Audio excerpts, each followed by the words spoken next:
तर धुळ्याच्या वलवाडीमध्ये Chawra English medium स्कूलमध्ये मुलांनी फी भरली नाही म्हणून त्यांना शाळेत कोंडून ठेवल्याचा धक्कादायक प्रकार समोर आलेला आहे। अतिशय दुर्दैवी अशी ही घटना आपण बघतोय। विद्यार्थ्यांनी फी न भरल्यानं डांबून ठेवण्यात आलेल्या आहे मुलांना।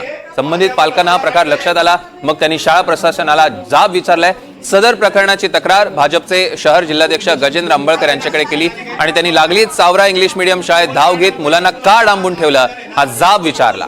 मात्र तेथील प्रिन्सिपल असलेल्या ते फादर ते उपस्थित नसल्यानं 2 ते 3 तास भाजपचे शहराध्यक्ष गजेंद्र अंबळकर ठिय्या मांडून बसले आणि त्यांच्यासोबत माध्यमिक शिक्षणाधिकारी देखील उपस्थित होते।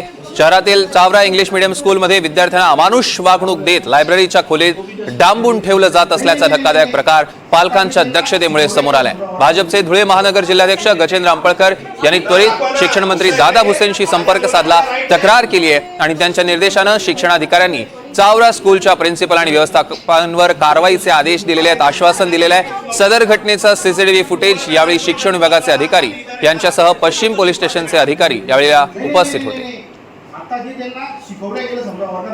प्रवीण भाऊंचा मला 5-5:30 वाजता फोन आला की शाळेत माझ्या मुलांना वर्गात बसू देत नाही, 16 तारखेपासून लायब्ररीमध्ये बसवतात म्हणून।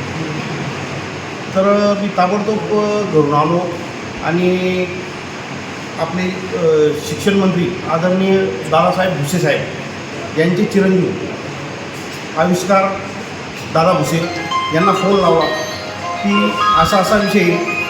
त्यांनी ताबडतोब प्रतिसाद देत एका 5 मिनिटाच्या आतच शिक्षणाधिकारी साहेबांचा मला फोन आला आणि त्यांनी कारवाईला सुरुवात केली आहे। निश्चित मला खात्री आहे शिक्षण मंत्री महोदय निश्चितच विद्यार्थ्यांना न्याय देतील असा मला आत्मविश्वास आहे आणि मला त्या पद्धतीने भुसे साहेबांनी शब्दसुद्धा दिलेला आहे।